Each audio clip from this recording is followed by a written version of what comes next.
तर या ठिकाणी आपण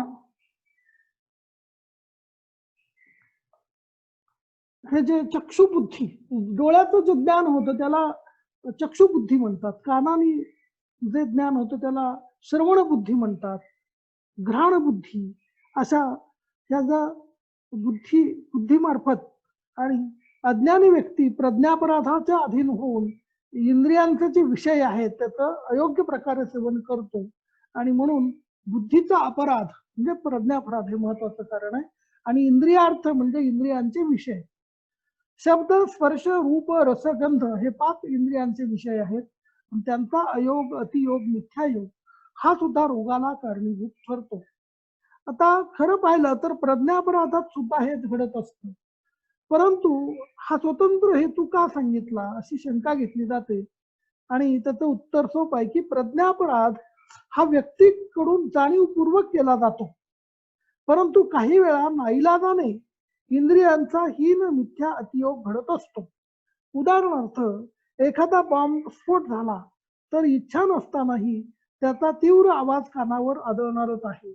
या कारणांना प्रज्ञापराध म्हणता येणार नाही.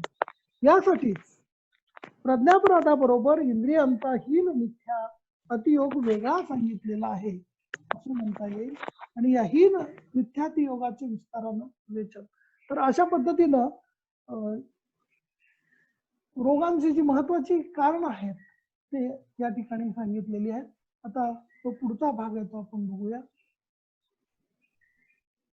पुढचं महत्वाचं सूत्र आहे शरीरम सत्वसंज्ञम च व्याधीनाम आश्रयो मतः तथा सुखानाम योगस्तु सुखानाम कारणम समः. द्वयाश्रयाणाम इत्यनेन उक्त आश्रयम दर्शयति शरीर. तर व्याधीचे 2 आश्रय सांगितलेत, शरीर आणि मन.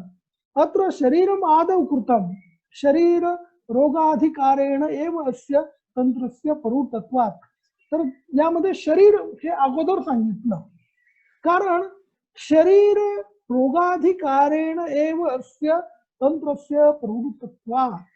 तर हे जे आयुर्वेद शास्त्र आहे, हा जो ग्रंथ आहे, तो शरीराला जे काही रोग होतात त्या रोगांच्या दृष्टीनं ते रोग होऊ नयेत किंवा झालेले रोग दूर बरे करता यावेत म्हणून तर हे शास्त्र निर्माण झालं. म्हणून पहिल्यांदा शरीराचा इथे उल्लेख केला.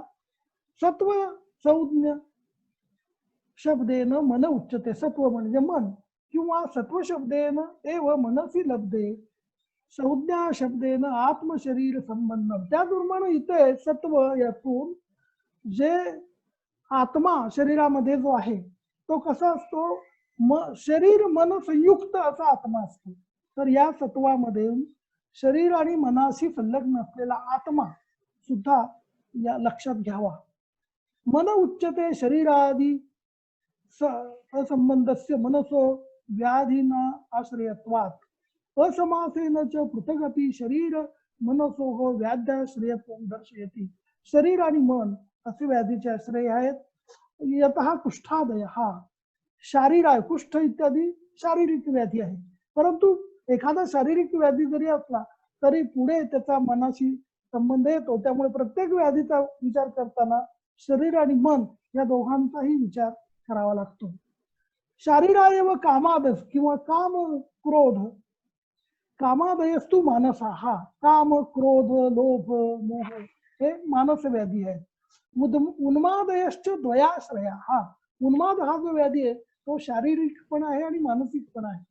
आरोग्याचे आश्रयम हेतुचाह. आणि जसं शरीरम सत्वसंज्ञमच्या व्याधीनाम आश्रयो मतः. व्याधीचे जसे शरीर आणि मन हे 2 आश्रय आहेत, तसेच सुखाचे सुद्धा हे 2 आश्रय आहेत असं सांगितले. तथा सुखानाम आश्रयो द्वयः. तर सुख म्हणजेच आरोग्य. असमासेन पृथगपि शरीर मनसोः व्याध्याश्रयत्वं दर्शयति कुष्ठादयः. आरोग्यस्य आश्रयं हेतुचाह तथा सुखानाम इत्यादी. सुखानाम इति आरोग्य सांगितलं की आरोग्य म्हणजे सुख. सुखसंज्ञकम आरोग्यम वचनम ही सुखसंज्ञकम आरोग्यम विकारो दुःखम. सूत्र स्थानात अध्याय 9 मध्ये हा सूत्र आलेलं आहे. तथा इति शरीरे मनसस्य शरीर रोगभाव रूपस्य आरोग्यस्य शरीरम आश्रयः मानसरोगा भावस्य तू मनः. बरं जपा मॅडम, हे सूत्र स्थानातला अध्याय 9 मध्ये काय आणखीन सूत्र जास्त माहिती असेल तर वाचा. सूत्र सूत्र 9 मध्ये चौथ्या क्रमांकाचा श्लोक आहे. विकारो धातु वैषम्यम साम्यम प्रकृती उच्यते सुख संज्ञक आरोग्यम विकारो दुःखमेव च. यात विकृती आणि प्रकृती लक्षण सांगितलेलं आहे. धातू वैषम्यास विकार असे म्हणतात, तर याच्या साम्यावस्थेस प्रकृती म्हणलेली आहे. आरोग्याला सुख आणि विकारालाच दुःख ही संज्ञा यात दिलेली आहे. तर हेच सांगितलं की आरोग्य म्हणजे सुख. आता तथापि शरीरम मनश्च तत्र शरीर रोगाभाव रूपस्य आरोग्यस्य शरीरम आश्रयः मानस रोगाभावस्य तु मनः. मानस रोगाचा आश्रय मन आहे. योगस्तु समः कालबुद्धी इंद्रियार्थानां सम्यक योग रूपस्त. तर सम्यक योग जो आहे काल बुद्धी आणि इंद्रिय आणि विषय यांचा संयोग सम्यक योग हा सुखाचं कारण आहे आणि मिथ्या योग अयोग आणि हीन योग हे दुःखाचं म्हणजे अनारोग्याचं म्हणजे व्याधीचं कारण आहे. सुखानाम इति सुखपदाभिधेयानां रोगा अभावानां बहुलं निषेध्य रोग बहुलत्वादेन बोधव्यम. इदमेव हि अभावानां बहुत्वं यन्निषेध्यम अभाव बहुलं ननु आयुर्वेदागमे हेतु. सूत्रस्थानाध्याय 1 मध्ये इति अवधार्यार्थ संग्रहे व्याधाश्रयो न संगृहीतः. तत् किमर्थं तत्र हेतवश्च तेन व्याध्याश्रय रूपस्य अपि हेतवो तत्र संग्रहणं. तर हे महत्वाचे, शरीर आणि मन हे व्याधीचे आश्रय आहेत, तसंच सुखाचे सुद्धा तेच दोन आश्रय आहेत. आणि काल बुद्धी आणि इंद्रियार्थ यांचा सम्यक योग हा सुखाचं कारण आहे. निर्विकार परस्त्वात्मा सत्वभूत गुणेंद्रियैः चैतन्ये कारणं मृत्यो द्रष्टा पश्यति क्रिया. सत्वमात्मा शरीरं चेति वचनेन त्रयम् उपपात्तम्. अत्र शरीर मनसी व्याधय श्रय उक्ते आत्मनस्तु का व्यवस्था. तर आता शरीर मनाबद्दल सांगितलं, तर आत्म्याबद्दलचा विचार या सूत्रामध्ये केलेला आहे. आत्मनस्तु का व्यवस्था. आत्मा निर्विकार आहे, निर्विकृती आहे असं म्हटलेलं आहे. तर आत्मा निर्विकार हा निर्विकृती तेन निरोगत्वम आत्मना. त्यामुळे तो निरोगी आहे आत्मा असं म्हटलं जातं. पर इति सूक्ष्म, तो श्रेष्ठ वा. पर याचे दोन अर्थ आहेत, एक सूक्ष्म आणि श्रेष्ठ. वा तेन सत्व शरीरात्म मेलक रूपो आत्म शब्देन उच्यते. तर शरीराच्या संदर्भातला जो आत्मा आहे तो शरीर आणि मन यांच्याशी संलग्न असलेला आत्मा आहे. आणि तम व्यावर्तयति यदुक्तम संयोग पुरुषश्रेष्ठो विशेषो वेदना कृत. शारीर अध्याय 1 मध्ये आणखीन त्याबद्दलचं वर्णन केलेलं आहे. तर चरक शारीर अध्याय 1 मध्ये 84 आणि 85 क्रमांकाचे श्लोक आहेत. नैकः कदाचित भूतात्मा लक्षणैः उपलभ्यते विशेषो अनुपलभ्यस्य तस्य नैकस्य विद्यते संयोग पुरुषश्चेष्टो विशेषो वेदनाकृतः वेदना यत्र नियता विशेषस्तत्र तत्कृतः. निर्विकार आत्म्यास वेदना कशी जाणवते. शास्त्रात वर्णिलेल्या लक्षणांद्वारा केवळ भूतात्म्याचे ज्ञान आपणास कधीच होत नाही. त्या एकट्या आत्म्यामध्ये सुख दुःखादी कोणतीच लक्षणे नसतात. केवळ संयोग पुरुष वा राशी पुरुषामध्येच वेदनाकृत विशेषता असते. ज्या राशी पुरुषामध्ये वेदना निश्चित असते त्या राशी पुरुषास वेदनाजनित सुख दुःख वगैरेही असते. तर जो आत्मा मूळ परमात्मा आहे त्याला तो निर्विकार आहे, परंतु जो शरीराशी संबंधित जो आत्मा आहे त्या आत्म्याला ह्या ज्या काही सुख दुःखाच्या जाणीवा होत असतात हे यामध्ये सांगितलेलं आहे. आणि जे काही आत्मसंयुक्त मन जे काही जाणवतं ते मनाला जाणवतात ह्या गोष्टी. आणि म्हणून आत्मसंयुक्त मन असा विचार या ठिकाणी आत्मा या शब्दाचा घ्यायचा आहे. आणि म्हणून सांगितलंय की काही सुख दुःख किंवा आता सूत्रस्थान अध्याय 22 मध्ये संयोगे अपिच आत्मादीना मनस एव वेद, तर त्या मनाला वेदना वगैरे काही ज्या जाणवतात त्या मनाला जाणवतात. आणि मनसंयुक्त आत्मा असतो, आत्मा हा मनाशी संयुक्त असतो. परंतु जे काही जाणवतं मनसंयुक्ते आत्मनी अपि संबंध हेतू उच्चते तेन निर्व्यथेचे अंतरात्मनी. हे जे सूत्र आलेलं आहे ते ज्वर चिकित्सेमध्ये लंघन केव्हा द्यावं आणि सम्यक लंघनाची जी लक्षणं आहेत त्या ठिकाणी हे सूत्र आलेलं आहे. तर सूत्रस्थान अध्याय 22 मध्ये हे सूत्र आलेलं आहे, ते मॅडम वाचतील. अध्याय 22वा सूत्रस्थान चरक सूत्र 22. चरक सूत्र 22 मध्ये 34 ते 37 क्रमांकाचे श्लोक आहेत. लंघन सम्यक योग लक्षण आलेलं आहे, पण त्यामध्ये आत्मा आणि मनाचा उल्लेख केलेला आहे. वातमूत्र पुरीषाणां विसर्गे गात्र लाघवे हृदयोद्गार कंठास्य श्रुद्धौ तंद्राक्लमगते स्वेदे जाते रुच उच्चैव श्रुत्पिपासा सहोदये कृतं लंघनम आदेशम निर्व्यर्थे च अंतरात्मनि. लंघन सम्यक योग लक्षणाचं वर्णन आलेलं आहे. वात मूत्र मल यांचा विसर्ग योग्य तऱ्हेने होत असताना, लघु गात्रता, उद्गार, कंठ आणि मुख निर्विकार असताना, तंद्रा आणि सुस्ती नाहीशी झाल्यानंतर, सर्वांग स्वेदनानंतर आहार घेण्यास रुची उत्पन्न झाली असता, क्षुधा तृष्णा योग्य प्रकारे लागू लागल्यानंतर, अंतरात्म्यास कोणतेही कष्ट प्रतीत होत नसताना योग्य प्रकारे लंघन झालेले आहे असे चिकित्सकाने रोग्यास सांगितले पाहिजे. तर लंघन ज्या वेळेला भूक लागायला सुरुवात होते, वात मूत्र पुरुष यांचा विसर्ग आहे तो वेळेवर होतो आणि निर्व्यथेच्या अंतरात्मनी या ठिकाणी तुम्ही सांगितलं की अंतरात्मा याचा अर्थ इथे मनसी, इथे इति वचनम निर्व्यथे मनसी इति स्यात्. तर हा जो अंतरात्मा आहे त्याला म्हणजे मन असं या ठिकाणी अपेक्षित आहे. निर्व्यथे मनसी इति स्यात्.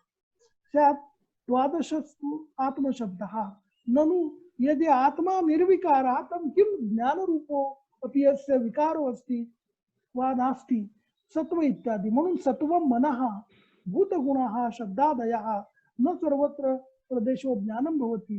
ननु यदि चैतन्यवान आत्मा तदा कदाचित् ज्ञानवान कदाचित् अज्ञ नित्यः स्यात् इत्याह.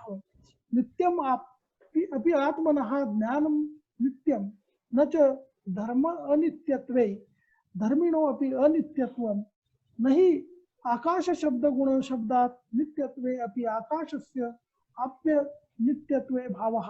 नित्यत्वं च आत्मनः पूर्व अपरावस्था अनुभूतार्थ प्रतिसंबंधानात् नहि अनित्ये ज्ञातरी पूर्वानुभूत अर्थम उत्तरो ज्ञाता प्रतिसंधत्ते.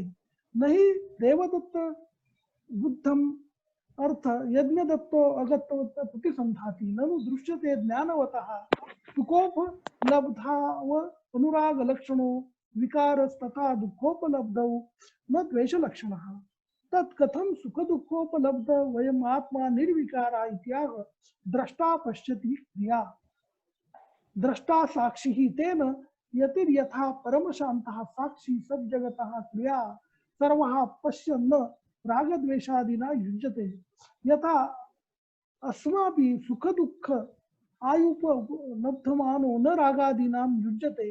दृश्यमान रागादि विकारस्तु मनसि प्राकृत बुद्धौ वा सांख्य दर्शन परिग्रहात् भवतीति भावः. सांख्य मते मनशब्देन बुद्धी अंतःकरणं च गृह्यते. तर आत्मा याचा अर्थ मन या आयुर्वेदाच्या संदर्भात आत्मसंयुक्त मन असा घेऊन त्या संदर्भी विचार करावा हे या ठिकाणी सांगितलेलं आहे. आणखीन सत्व आत्मा शरीर हे त्रिदंडवत जीवात्म्याचा आधार असतात असे सांगितले आहे. त्यापैकी मन व शरीर हे दोन्ही रोगाचे आश्रयस्थान असू शकतात. या उलट आत्मा हा निर्विकार आहे, म्हणजेच त्याचे निरोगित्व येथे स्पष्ट केलेले आहे. निर्विकार शब्दाचा दुसरा अर्थ तटस्थ असणे असा सुद्धा आहे. आत्मा हा सुख वा दुःखाने बाधित होत नाही याचा अर्थ आहे. आत्मा हा शब्द व्यवहारामध्ये शरीरासाठी वापरला जातो. उदाहरणार्थ सुखात्मा, तो दुःखी आत्मा वगैरे. याचे कारण आत्म्याला मनाच्या उपस्थितीशिवाय द्रष्टत्व नाही. यासाठीच आत्मा हा इंद्रियादींच्या संयोगामुळे ज्ञाता तर त्यांच्याशिवाय अज्ञाता असतो असे म्हटले जाते. तर इंद्रिय आणि मनाशी संयोग आला तेव्हा तो आत्मा हा ज्ञाता होतो, इतर वेळेला तो अज्ञाता होतो. आत्मा हा साक्षी वा द्रष्टा आहे म्हणताना सुद्धा तो चक्षुरादी इंद्रियांच्या रूपादी गुणांचा द्रष्टा आहे. म्हणजे ज्या वेळेला त्याचा इंद्रियांशी संबंधित त्यावेळेला तो द्रष्टा, इतर वेळेला तो द्रष्टा नाही. पर आत्मा हा निर्विकार असून शरीरस्थ सुखदुःखांनी रहित असतो. अचेतन शरीर आणि मन यांना चेतना प्राप्त करून देणारा तो एक कारण आहे असे याविषयी. तर ही जी चेतना जी शरीराला मिळते ती आत्म्यामुळे मिळते हे त्या ठिकाणी. आणि आत्मा याचा अर्थ आत्मसंयुक्त मन असा घ्यायचा. आणि इंद्रियांशी इंद्रिय मन यांच्याशी संयुक्त झालेला आत्मा, त्या आत्म्याला या सगळ्या जाणीवा होतात. पुढचं एक महत्वाचं सूत्र त्याची आज आपण सुरुवात करूया. वायू पित्तम कफश्चोक्त शारीरो दोष संग्रह मानसः पुनरुद्दिष्टो रजश्च तम एवच. आता विकाराश्रय शरीर आणि मन हे सांगितल्यानंतर संप्रति विकाराश्रयम तथा विकारस्य व्यवहितम च हेतुम अभिधाय प्रत्यासन्नम दोषरूपत्वम हेतुमाह वायुः इत्यादि. अत्र प्रधानत्वाद अग्रे वायुः हा प्राधान्यम च आशु भूरि दारुण विकार कर्तृत्वात् वचनमी आशुकारी मुहुश्चारी इति. तथा अशिति वातजान विकारां चत्वारिंशत् पित्त विकारान् विंशति च कफजान वक्षति महारोगाध्याये. सूत्र स्थान अध्याय दुसरा. वातमनु पित्तम प्रधानम शरीर मूल भूताग्नि हेतुत्वात् तथा कफाधिक विकार कर्तृत्वात् तथा कफापेक्षया च आशुकारित्वात्. तर या ठिकाणी वात पित्त आणि कफ हे शरीरामधले दोष आहेत आणि मनाचे रज आणि तम हे दोन दोष आहेत. तर यामध्ये वायूचं वर्णन हे अगोदर का सांगितलं याबद्दल सांगितलं की वायू हा प्रधान आहे, कारण तो आशु ताबडतोब करणारा रोग करणारा दारुण विकार वातामुळे होतात. आणि त्या ठिकाणी सुश्रुत निदान स्थान अध्याय 1 मधला त्यांनी संदर्भ दिलेला की आशुकारी मुहुश्चारी वाता मॅडम सुश्रुत निदान अध्याय 1 मध्ये 5 ते 9 क्रमांकाचे हे श्लोक आहेत. यामध्ये वायूचं वर्णन आलेलं आहे. तस्य तद्वचनं श्रुत्वा प्राब्रवीत् भिषजाम्बरः स्वयंभूरेष भगवान् वायुः स्वातंत्र्य नित्यभावाच्च सर्वगत्वात् तथैव च सर्वेषामेव सर्वात्मा सर्वलोक नमस्कृतः स्थिति उत्पत्ति विनाशे च भूतानामेष कारणम् अव्यक्तो व्यक्तकर्मा च वृक्षः शीतो लघुखरः तिर्यगो द्विगुणश्चैव रजो बहुल एव च अचिन्त्यवीर्यो दोषाणां नेता रोग समूहराट् आशुकारी मुहुश्चारी बह्वाधानबुदालयः देहे विचरतस्तस्य लक्षणानि निबोधने. सुश्रुतांचे वचन ऐकून श्रेष्ठ सुश्रुतांचे वचन ऐकून श्रेष्ठ धन्वंतरी म्हणाले, हा वायू आपल्या कार्यात स्वतंत्र असल्यामुळे, नित्य असल्यामुळे, सर्वत्र व्याप्त होऊन राहिल्यामुळे आकाशाप्रमाणे स्वयंभू तसेच साक्षात भगवान आहे. हा सर्व प्राणी मात्रांना चैतन्य म्हणजेच प्राणवायू देणारा असल्यामुळे सर्वांचा आत्मा आहे व यामुळेच नमस्कृत आहे. स्थावर तसेच जंगम भूतांची प्राणी मात्रांची उत्पत्ती स्थिती आणि विनाशाला वायूच कारणीभूत आहे. हा अव्यक्त म्हणजे अदृश्य असूनही व्यक्त कार्य करणारा आहे. हा वृक्ष शीत लघु खर गुणांनी युक्त असून तिर्यक गती असणारा, शब्द स्पर्शरूपी द्विगुणांनी युक्त, त्रिगुणात्मक असूनही रजोगुण प्रधानतेने असणारा, अचिंत्य शक्ती संपन्न, दोष धातू मलांचे संचरण करवणारा, रक्त पित्त कफजन्य सर्व रोगांमध्ये प्रधान, आशु म्हणजे शीघ्र, चांगले वाईट कार्य करणारा, सदैव गतियुक्त, विशेष रूपाने पक्वाशय तसेच गुद भागात राहणारा असा हा वायू सांगितलेला आहे. शरीरात प्रसरणशील असणाऱ्या वायूची ही लक्षणे तर वातदोष हा प्रधान दोष आहे. वायुस्तंत्र यंत्रधर हा असं पण म्हटलेलं आहे. वातकलकलीय नावाचा जो 12वा अध्याय सूत्रस्थानातला, त्यामध्ये सुद्धा वायूचं अतिशय वर्णन केलेलं आहे. आणि सगळ्यात आजार जास्त ह्या वायूचे आहेत. प्राणात्मक विकार जे सांगितलेले आहेत 80 वातविकार आहेत, त्यानंतर पित्ताचे आहेत आणि त्यानंतर कफाचे आहेत. पित्ताचे 40 आहेत आणि कफाचे 20 आहेत. विंशती कफजान वक्षती महारोगाध्याय नावाचा जो सूत्रस्थानातला दुसरा अध्याय, त्यामध्ये हे नानात्मज व्याधींचं वर्णन केलेलं आहे. वाचायचं का पुढे नानात्मज व्याधी? हो सर, आहे सर. तत्र 10 क्रमांकाचा श्लोक आहे. तत्र विकाराः सामान्यजा नानात्मजाश्च. तत्र सामान्यजाः पूर्वम् अष्टोदरीये व्याख्याता, नानात्मजां स्विहाध्याये अनुव्याख्यास्यामः. तद्यथा 80 वातविकाराः, 40 पित्तविकाराः, 20 श्लेष्मविकाराः. यामध्ये ठीक आहे, ते सांगितलं मी. वाताचे 80 ते सांगितलं. तर यादी नाही दिलेली ना तिथे.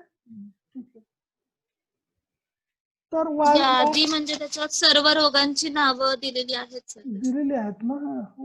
तर आता तिथे आहेत का उपलब्ध? असले तर वाच, नाही तर पुढे जाऊ.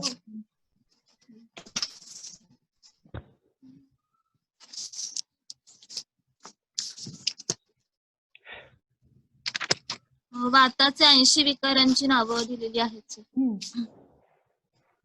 वातविकार आधीचे वाताचे नानात्मज व्याधी सांगत आहेत. नखभेद विपादिका, पादशूल, पादभ्रंश, पादसुप्तता, वातकुड्डता, गुल्फग्रह, पिंडिकोद्वेष्टन, रुद्रसी, जानुभेद, जानुविश्लेष, उरुस्तंभ, उरुसाद, पांगुल्य, गुदभ्रंश, उदार्ती, वृषणाक्षेप, शेफस्तंभ, वंक्षण अनाह, श्रोणीभेद, विडभेद, उदावर्त, खंजत्व, कुब्जत्व, वामनत्व, त्रिग्रह, पृष्ठग्रह, पार्श्वविमर्द, उदरावेष्ट, हृन्मोह, हृद्रव, वक्ष उद्घर्ष, वक्ष उपरोध, वक्षतोद, बाहुशोष, ग्रीवास्तंभ, मन्यास्तंभ, कष्टोध्वंस, हनुभेद, ओष्ठभेद, अक्षिभेद, दंतभेद, दंतशैथिल्य, मुकत्व, वाकसंग, कषायास्यता, मुखशोष, अरसज्ञता, घ्राणनाश, कर्णशूल, अशब्दश्रवण, उच्चैः श्रुती, बाधिर्य, वर्त्मस्तंभ, वर्त्मसंकोच, तिमिर, अक्षिशूल, अक्षव्योद्दास, भ्रुव्योद्दास, शंखभेद, ललाटभेद, शिरोरूप, केशभूमिस्फुटन, आर्दित, एकांगरोग, सर्वांगरोग, पक्षवध, आक्षेपक, दंडक, तमभ्रम, वेपतू, जृंभा, हिक्का, विषाद, अतिप्रलाप, रौक्ष पारुष्य, क्षावारुण भासता, अस्वप्न म्हणजेच निद्रानाश आणि अनवस्थित चित्त, हे असे 80 वाताचे विकार सांगितलेले आहेत. तर अशा पद्धतीनं म्हणजे वायूचे आजार हे जास्त असल्यामुळे वायूला प्रधान म्हटलेलं आहे आणि वायूचं अगोदर वर्णन केलेलं आहे. त्याचप्रमाणे पित्त आणि कफाचे पण आहेत, ते आपण त्या अध्यायामध्ये त्याचा आपण सविस्तर परत अभ्यास करणार आहोत. तर या नंतर सांगितलंय की ज्वलवणोकल्पस्फुट इत्यादी वक्षमाण पंचस संक्षेपहा नतुष्टोण. आता इथे 3च दोष आहेत, वात, पित्त आणि कफ. परंतु काही लोकांचं म्हणणं आहे की रक्ताला सुद्धा दोष मानावं, त्या संबंधीची इथे चर्चा आहे. आणि रक्ताला का दोष मानू नये त्याचं खंडन चक्रपाणींनी इथे पुढे केलेलं आहे. आणि मनाचे रज आणि तम दोष त्यांचं इथं पुढे वर्णन केलं आहे. शोणितस्यापि दोषत्वात् अयं संग्रह साधु यतो रक्तस्यापि वातादि अवशिष्ट हेतु लक्षण विकार चिकित्सेत निर्देश कृतः तत्र हेतु निर्दोष यथा काले च अनवसेचनात् इत्यादि लक्षणं च तपनेन्द्रिय गोपाफम पद्मालक्तक समीपम इत्यादि। रक्त विकाराश्च रक्त अर्श प्रदर रक्तपित्तादया उक्ताः उपक्रमश्च श्रावणं शोणितस्य च इत्यादीना उक्त तथा दोष संज्ञाचे चरके कृता। चरकाने सुद्धा एके ठिकाणी त्या रक्ताला दोष म्हटलेला आहे, परंतु चरकाचा सुद्धा या मताचं खंडन चक्रपाणींनी केलेलं आहे की रक्ताला दोष मानू नये असं चक्रपाणींनी टीकेमध्ये म्हटलेलं आहे। तर म्हणून शिष्यात इच्छेत पराजय हा सांगितलेलं आहे की गुरुपेक्षा अशिष्य हा श्रेष्ठ असला पाहिजे। ह्या दृष्टीने इथं चक्रपाणींनी त्याचं स्पष्ट मत या टीकेमध्ये दिलेलं आहे की जरी चरकाने सांगितलं असलं एके ठिकाणी तरी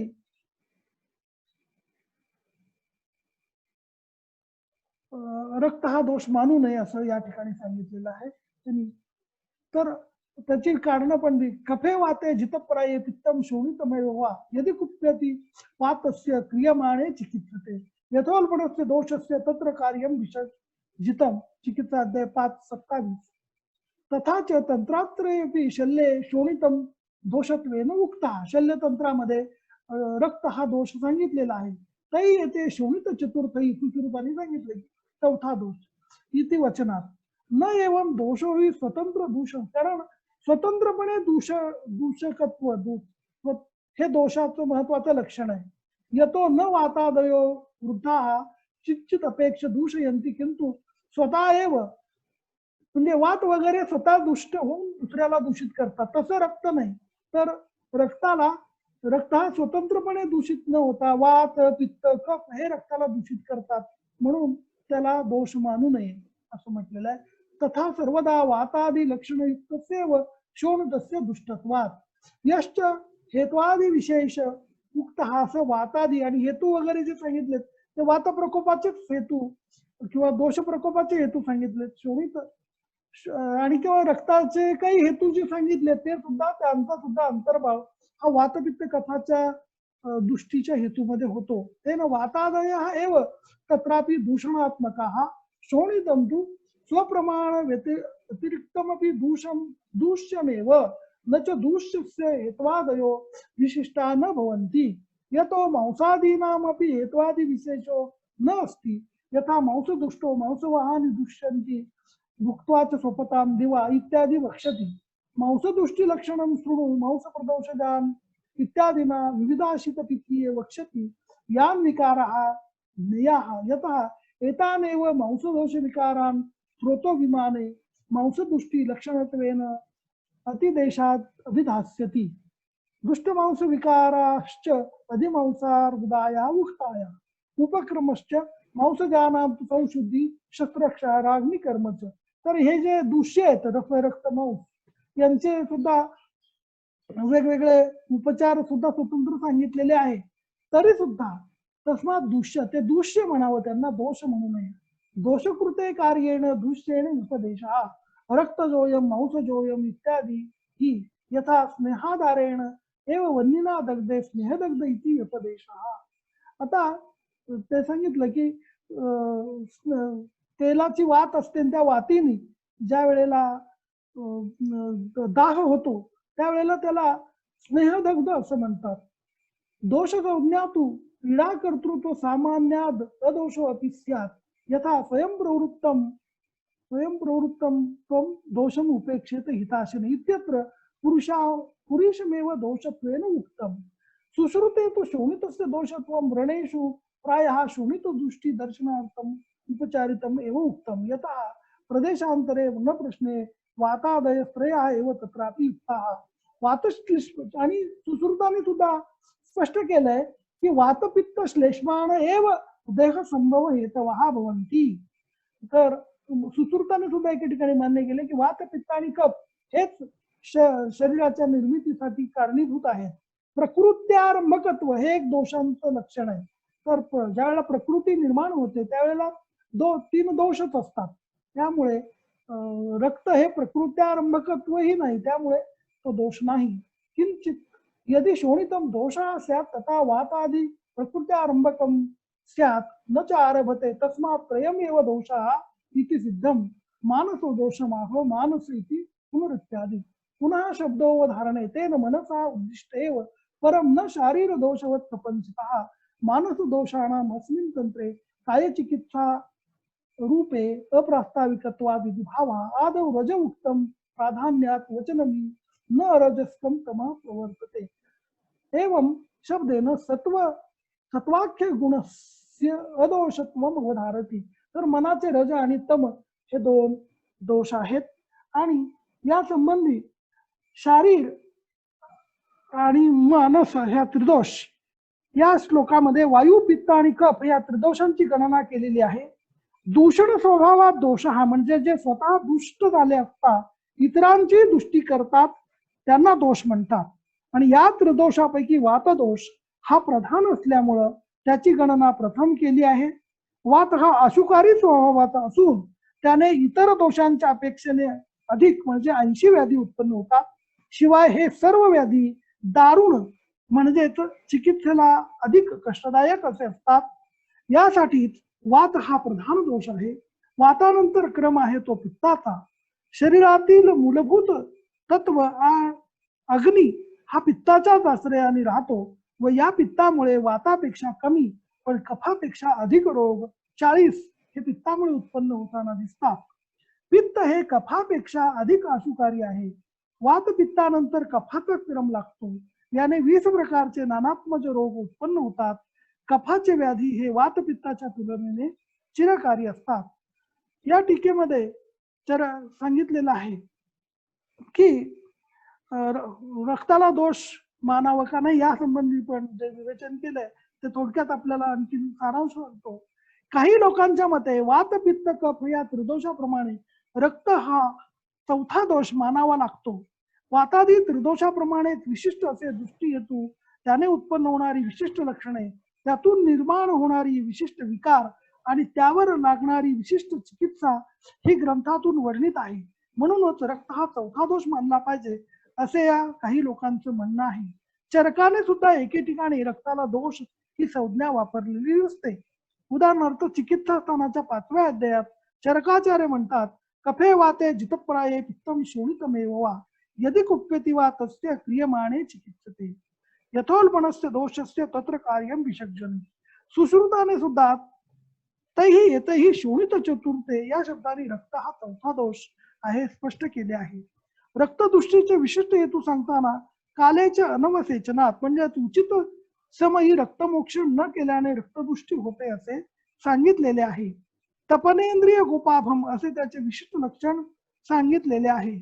रक्तार्श रक्तप्रद रक्तपित्त असे विशिष्ट रोग यामुळे उत्पन्न होतात असे सुद्धा वर्णन मिळते आणि श्रावणम शोणितस्य अशी विशिष्ट चिकित्सा सुद्धा सांगितलेली आहे. आणि या सर्व कारणामुळे रक्त हा चौथा दोष मानावा असं पूर्व पक्ष मांडून चक्रदत्तानं त्या मताचं खंडन केलं आहे. ते खंडन करताना चक्रदत्ताने सांगितलंय की रक्ताला चौथा दोष मानणे आवश्यक का नाही त्याचं स्पष्टीकरण त्याने दिलंय की दोषाची व्याख्या करताना स्वातंत्र्येण दूषकत्वम दोषत्वम अशी व्याख्या केली जाते. जे स्वतः दुष्ट होतात व नंतर इतरांची दृष्टी करतात ते दोष आहेत. रक्त हे स्वतंत्रपणे कधीच दुष्ट होत नाही. रक्त दोषक हेतूमुळे सुरुवातीस वात पित्त कफ या त्रिदोषांपैकी कोणाची तरी दृष्टी होऊन त्या दोषदृष्टीमुळे नंतर रक्तदृष्टी होते. रक्ताला स्वतंत्र दूषकत्व नाही म्हणून तो दोष नव्हे. दोष हे प्रकृत्यारंभक असतात. त्यामुळे वातपित्त आणि कफ प्रकृती मनुष्यात शरीरात उत्पन्न होतात अशी स्थिती रक्तात नाही तर रक्त प्रकृती नाहीये. वातपित्त कफ अशा फक्त प्रकृती आहेत. रक्तदृष्टीचे विशिष्ट हेतू लक्षण रोग त्याचे जे विकार असतात असे जे म्हटले आहे ते योग्य आहे पण त्यामुळे रक्ताचे दोषत्व सिद्ध होत नाही. मांसादी अन्य धातूमध्येही असेच विशिष्ट हेतू लक्षण विकार व चिकित्सा सांगितलेली आहे. दिवास्वाप हे मांस धातू दृष्टीचे विशिष्ट कारण आहे तर मांसप्रदोष असे विशिष्ट विकार मांस दृष्टीने होत असतात. मांसजानांची संशुद्धी शस्त्रक्षाराग्नी कर्मच अशी विशिष्ट चिकित्सा सुद्धा वर्णन केलेली आहे. सर्वच शरीर धातूंच्या बाबतीत हीच स्थिती आहे. यासाठी विशिष्ट हेतू लक्षण विकार व चिकित्सा वर्णित असली तरी रक्तात चौथा दोष मानण्याची गरज नाही. सुश्रुत हा शल्यचिकित्सक असल्यामुळं त्याचा रक्ताशी अधिक जवळचा संबंध असल्याने त्याने रक्ताला महत्व दिले आहे. पण दोषाचे वर्णन करताना त्याने सुद्धा 3च दोष सांगितले आहेत. सुश्रुत म्हणतात की वातपित्त श्लेष्मा एव देह संभव हेतवहा. वरील सर्व विवेचनावरून रक्त हा चौथा दोष नाही, हे एक दृश्य आहे हे सिद्ध होते. सत्व रज तम हे मनाचे 3 गुण असून त्यापैकी रज आणि तम हे 2 गुण दोष स्वरूप असून त्यांच्या बिघाडापासून मानस रोग उत्पन्न होत असतात. शरीर आणि मन ही 2 रोगांची आश्रयस्थाने आहेत असे सुरुवातीला स्पष्ट केले.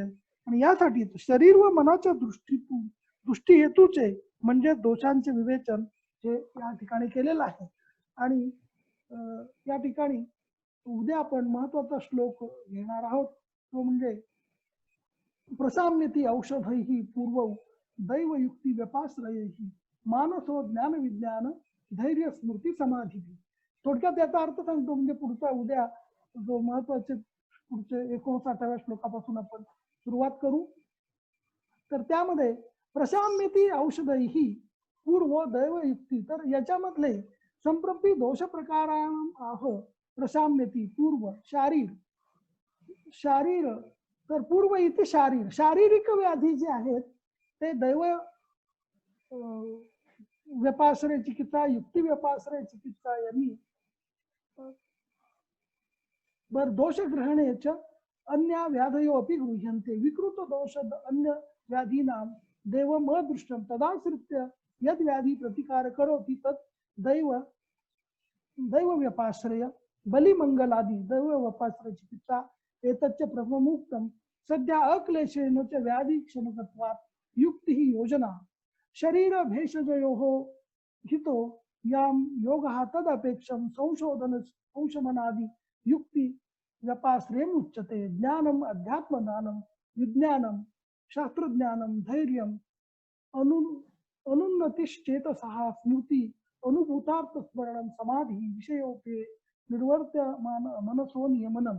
तर ह्याची कशी उपचार कसे केले जातात ह्याबद्दल थोडक्यात इथे सांगितलं की दैव व्यपाश्रय युक्ती व्यपाश्रय यांचा वापर करावा लागतो शारीरिक व्याधींसाठी सुद्धा, आणि मानस व्याधीसाठी ज्ञान विज्ञान धैर्य स्मृती आणि समाधी यांचा वापर करून मानस व्याधीची चिकित्सा केली जाते. तर या ठिकाणी आज आपण थांबूया. आपण सर्वजण उपस्थित